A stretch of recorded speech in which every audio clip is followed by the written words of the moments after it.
Yeah, as part of the master's program, I had to run presentations. So I called together practitioners of different disciplines. So we had whakairo, we had tāmoko, we had practitioners of navigation, we had all sorts of different practitioners, and these were all male men, and what we wanted to do was just celebrate the knowledge that we have as practitioners. So we called in the community was involved.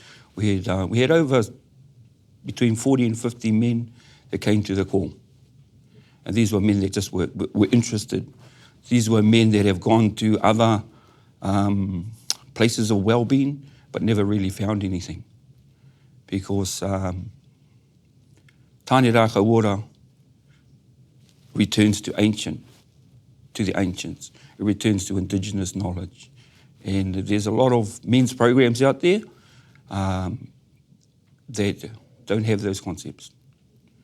And I remember one thing that Keretiro Tangata said to us in one of his lectures, how do you know if you're of any use? How do you know that? And very simple activity was to show us a droplet of rain. And then he asked us, what do you see? And many of us said, I see a drop of rain. But that's not what he wants to know.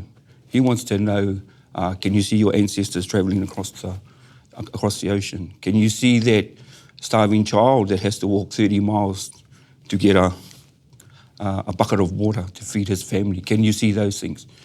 And people were sort of bemused at that sort of thing. And he said, well, that's what I want to know. And that's the next level of intelligence that the Wānanga needs to go to as well, is to see those hidden things. We all see the things that we see, but we don't see the things that we don't see. And that's all about Rangahau.